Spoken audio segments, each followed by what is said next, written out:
Meus irmãos, vamos abrir as nossas Bíblias, por gentileza, na carta de Paulo aos Coríntios, no capítulo 15. Nós vamos ler os primeiros 11 versículos da palavra de Deus para a nossa vida. Nosso Deus é o nosso bom Pai. Como é bom chamar o nosso Deus de Pai. Como é bom reconhecer a paternidade divina, a alegria de compartilhar com Ele a nossa vida, de chorar. Quantas e quantas vezes você já pôde chorar na presença de Deus? Porque Ele é o bom Pai. Primeira carta de Paulo aos Coríntios, capítulo 15, versículos de 1 a 11. Jesus enche de graça a nossa vida. A palavra do Senhor Deus nos diz: irmãos, venho lembrar-vos o evangelho que vos anunciei, o qual recebestes e no qual ainda perseverais. Versículo 2.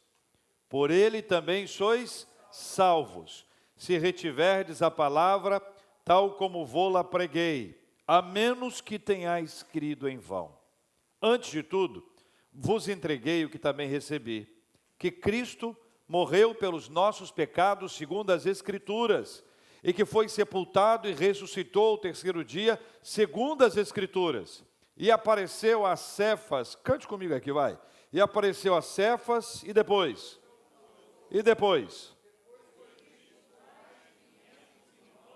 de uma só vez, dos quais a maioria até agora, porém alguns já dormem.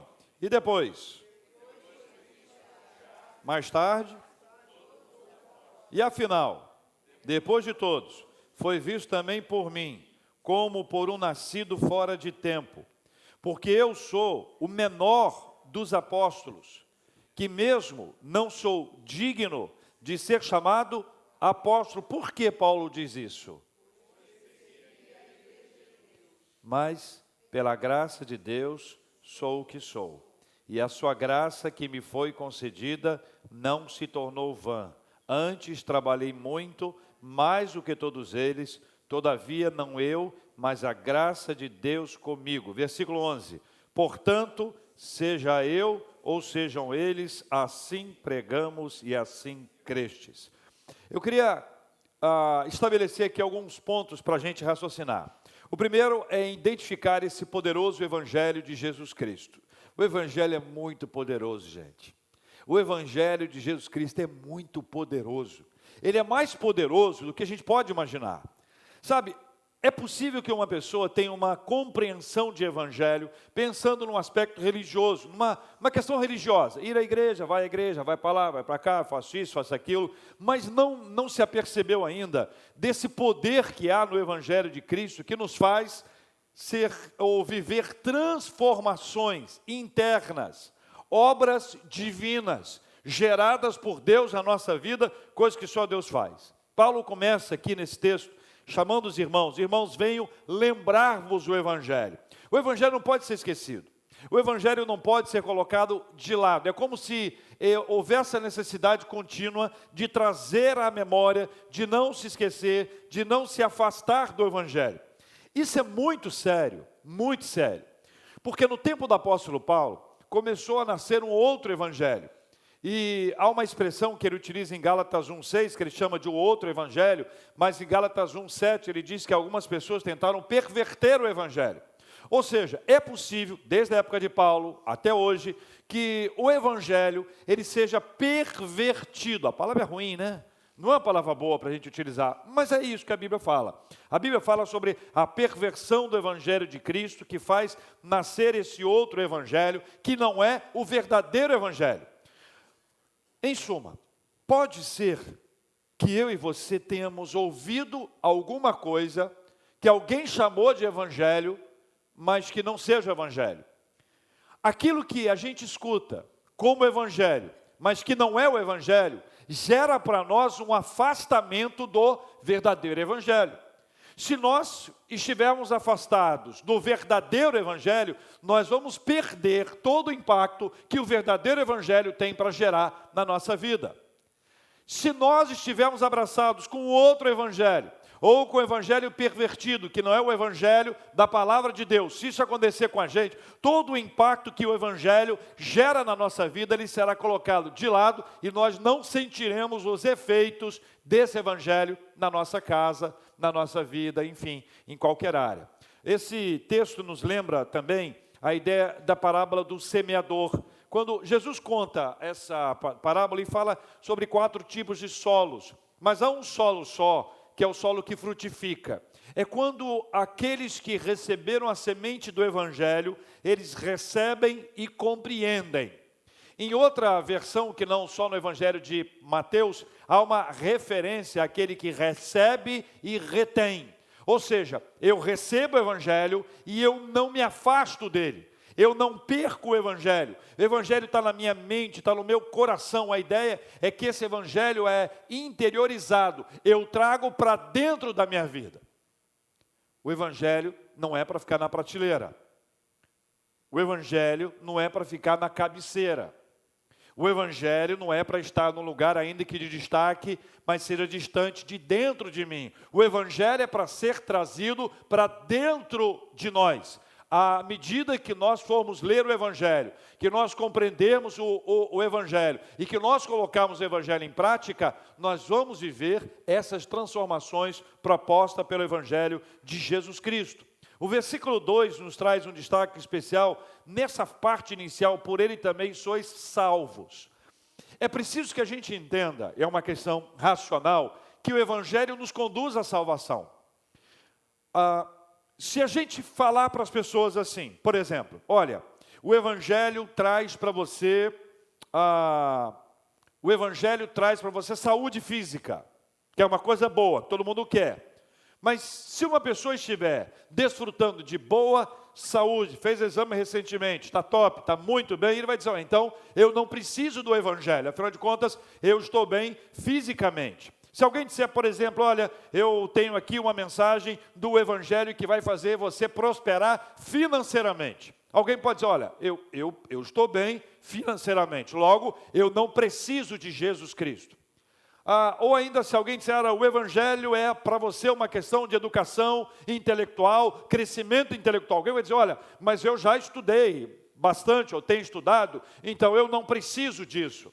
Mas se você entender que você precisa de um Salvador, não há outra oportunidade, não há outra porta que não o evangelho que nos conduz à salvação. Eu posso não precisar de cura física, eu posso não precisar de conhecimento intelectual, eu posso não precisar de uma ação financeira, mas eu preciso de um Salvador. Enquanto eu não conhecer o evangelho, eu não conheço o Salvador. E se eu não conhecer o evangelho, eu posso conhecer um outro Salvador, que na verdade, Salvador de verdade não é. Uma outra ideia. O evangelho é tão extraordinário, poderoso, e Paulo apresenta aqui uma síntese dele. Veja comigo os versículos 3 e 4. Antes de tudo, leia comigo, antes de tudo, vos entreguei o que também recebi. 2 pontos. O que ele recebeu? Leia aí. Que Cristo morreu pelos nossos pecados, segundo as Escrituras. E que foi sepultado, 3º dia. Então, ele faz 3 destaques importantes. Primeiro, o que ele faz? Cristo morreu pelos nossos pecados. Por que é que Cristo morreu? Repita comigo. Cristo morreu... Está na Bíblia, tá? Leia comigo aqui, versículo 3. Antes de tudo vos entreguei o que também recebi, que... Ok? Guarda isso. Porque Cristo morreu pelos nossos pecados. Os nossos pecados. Paulo estabelece isso como um ponto A, se nós tivéssemos que dividir em 3 pontos, A, B e C. Então, o primeiro ponto aqui, o ponto A, é que ele estabelece, Cristo morreu pelos nossos pecados. Havia uma razão para a vinda e morte de Cristo. Nós não teríamos possibilidade de alcançar o perdão se não fosse pela morte de Cristo. Ele é o Cordeiro de Deus que tira o pecado do mundo. A segunda linha é Cristo foi sepultado. Pode ler na Bíblia aí. Cristo foi sepultado. E a terceira linha, Cristo ressuscitou ao 3º dia. Então vamos lá, resumindo. Cristo morreu pelos nossos pecados, Cristo foi sepultado, mas Cristo também ressuscitou ao terceiro dia. Todo esse ciclo aqui que Paulo faz é uma síntese do Evangelho. Não haveria nenhuma possibilidade de salvação, ou de vida eterna, ou de alegria que vem da parte de Deus, ou desse quebrantamento promovido pelo Espírito Santo do Senhor, se Cristo não tivesse morrido pelos nossos pecados, se Cristo não tivesse sido sepultado, e sobretudo, se Cristo não tivesse ressuscitado. Essa descrição que Paulo faz, essa síntese que ele expressa, ele traz para a gente uma ideia bastante consciente. Mas em duas ocasiões, nesses versículos 3 e 4, ele usa a expressão segundo as Escrituras. Olha comigo aí, acompanha comigo. No versículo 3, a última fala do versículo 3, segundo as Escrituras. Versículo 4, qual é a última fala? Segundo as Escrituras. Nos dois, versículos 3 e 4, as Escrituras são apresentadas. Toda a construção teológica do apóstolo Paulo se baseia nas Escrituras. Olha para mim, fora das Escrituras é um perigo. É um perigo. Fora das Escrituras nós podemos inventar, ter várias ideias. Alguém pode ter uma visão, um sonho, alguém pode imaginar algo, alguém pode construir alguma coisa com base em bons entendimentos aqui, ali e acolá, mas isso não nos gerará o poder do Evangelho na nossa vida. Nós precisamos da palavra, nós precisamos das Sagradas Escrituras. Toda a síntese teológica que Paulo apresenta está fundamentada nas Escrituras. Tudo é segundo as Escrituras. Irmãos, nós precisamos ler a Bíblia todo dia. Todo dia é dia de ler a palavra. Todo dia é dia de examinar a palavra. Toda a nossa construção. Sabe aquela ideia de dizer assim, não, eu creio assim. Uma expressão comum. Eu creio assim. Eu creio assim como? Eu creio assim baseado em quê? Quando eu creio assim não é baseado na Bíblia, é um perigo. Muita coisa doida pode acontecer, meus irmãos. Versículo 5 a 8, Paulo aponta para as testemunhas da ressurreição de Cristo. Ele vai citando a cada pessoa que foi testemunha da ressurreição de Cristo, e a cada pessoa que recebia essa palavra foi tendo o seu coração incendiado. Incendeia um, incendeia outro, incendeia outro, incendeia outro, e aquela mensagem da ressurreição de Jesus Cristo foi incendiando corações e corações e corações e corações, e as pessoas perderam o medo de morrer. Porque à medida que o Evangelho era perseguido, as pessoas que eram incendiadas pelo Evangelho, elas partiam para cima mesmo. Elas perderam o medo da morte. A alegria de viver na presença de Deus foi maior do que o medo de enfrentar a morte. E este enfrentamento, essa coragem, fez dessas pessoas, pessoas que marcaram a história do cristianismo. Romanos capítulo 14, versículo 8 diz assim, porque se vivemos, quem lembra? Para o Senhor vivemos. Se morremos para o Senhor, quer pois vivamos ou morramos, somos. Tem até uma música linda. Quem lembra dessa música? Ninguém lembra da música. Toda vez que eu pergunto, quem lembra da música, as pessoas ficam com medo de eu pedir a pessoa para cantar. É assim. Vai, ô Romer, você puxou aí. Lindo, né, irmãos? Aí, gostaram? Foi sensacional, né? E se vivemos, para o Senhor vivemos. E se morremos, olha assim não, Paulo, para o Senhor morremos. Queira vivamos, queira morramos, somos do Senhor. Somos do Senhor. Olha, se eu cantei, vocês podem cantar. Meus irmãos, a Bíblia é maravilhosa. A mensagem é da vitória da vida sobre a morte. A vitória da vida sobre a morte. As testemunhas começam a contagiar umas às outras. As testemunhas começam a perceber o Cristo ressurreto e contam para lá, para cá. É o Evangelho que se espalha. É a mensagem que não fica retida, guardada, arquivada, embrulhada, colocada numa gaveta. Mas é a mensagem que sai a partir da fala de cada pessoa que tem contato com Cristo ressurreto. Por fim, versículos 9 a 11, Paulo fala algumas coisas que são muito importantes. E essas coisas começam no versículo 7, no finalzinho. Depois das testemunhas são apresentadas, ele vai efetivamente no último ponto e diz, mais tarde, por todos os apóstolos, lá no versículo 8, como por um nascido fora de tempo, ele fala de si mesmo no versículo 9. Leia comigo, porque eu sou o quê? O menor dos apóstolos. Gente, isso na voz do apóstolo Paulo é para impactar a gente. Tá certo? É para impactar a gente. Foi um grande apóstolo, uma pessoa a quem Deus levantou de forma extraordinária para cumprir uma missão única, singular. O nome do apóstolo Paulo, um dos nomes mais conhecidos depois de Cristo, é ele. As suas cartas foram não apenas lidas, mas depois nós as temos aqui dentro do cânon. Ou seja, é uma pessoa extraordinária, mas ele sabia quem ele era. Ele se apresenta como o menor dos apóstolos, que mesmo, diz ele, não sou digno de ser chamado apóstolo. Por quê? Porque persegui a igreja de Deus. Leia comigo o versículo 10. Mas pela graça de Deus, sou o que sou. Não se tornou vã. Antes, trabalhei muito mais do que todos eles, todavia não eu, mas a graça de Deus comigo. Verso 11, portanto, seja eu ou sejam eles, assim pregamos e assim crestes. Eu quero terminar com duas reflexões. A primeira é a fala do apóstolo Paulo, o menor dos apóstolos. Se ele era o menor, olha para mim, o menor dos apóstolos. Depois ele diz que ele não é digno de ser chamado apóstolo. Essa expressão é muito importante. A gente cantou a música do Apocalipse mais cedo, e no Apocalipse a fala é digno, é o cordeiro que foi morto, né? A expressão da dignidade de Cristo.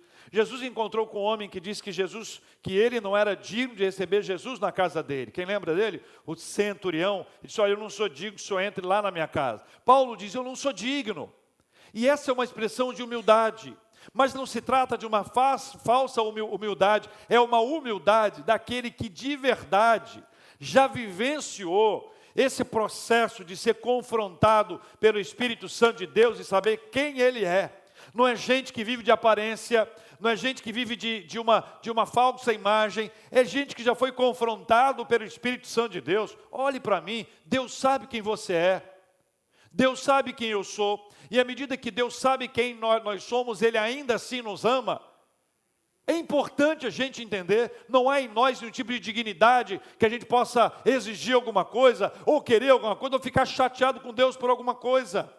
Paulo traz essa expressão para nos levar a raciocinar, a interiorizar esse aspecto que envolve a nossa humildade diante da dignidade que não é nossa, mas é do Senhor. Por fim, o segundo destaque dessa reflexão é que ele diz assim, a única razão para um perseguidor da igreja de Deus ser alcançado pelo Evangelho e transformado apóstolo é o que aparece no versículo 10 3 vezes. Olhe para o versículo 10 e me diga, qual a única razão para alguém que é menor, para alguém que perseguiu a igreja, ser levantado por Deus para ser um apóstolo, usado pelo Senhor e enviado para pregar este evangelho? Qual a única razão? Está no versículo 10, aparece 3 vezes. Leia comigo o versículo 10. Mas pela graça de Deus, sou o que sou, e a sua graça me foi concedida, não se tornou vã. Antes trabalhei muito mais do que todos eles, todavia não eu, mas a graça de Deus. Ou seja, meus irmãos e irmãs, Jesus enche de graça a nossa vida. A graça de Deus mudou a mente e o coração de Paulo. Perseguidor, alguém que era hostil à fé, foi transformado de dentro para fora. Deus agiu na sua mente, numa questão intelectual, Deus agiu no seu coração, é uma questão altamente espiritual, e também nas suas emoções. Deus mudou a mente e o coração de Paulo. Esta é uma mudança interior que atua de dentro para fora. A graça de Deus foi concedida a Paulo, ele não merecia, é um vaso de barro transformado pelo Senhor. É o critério que não é o de merecimento, mas é o de necessidade. ele necessitava da graça, não que ele merecesse a graça, mas ele necessitava dessa graça. Por fim, a graça de Deus age através de Paulo em seu trabalho.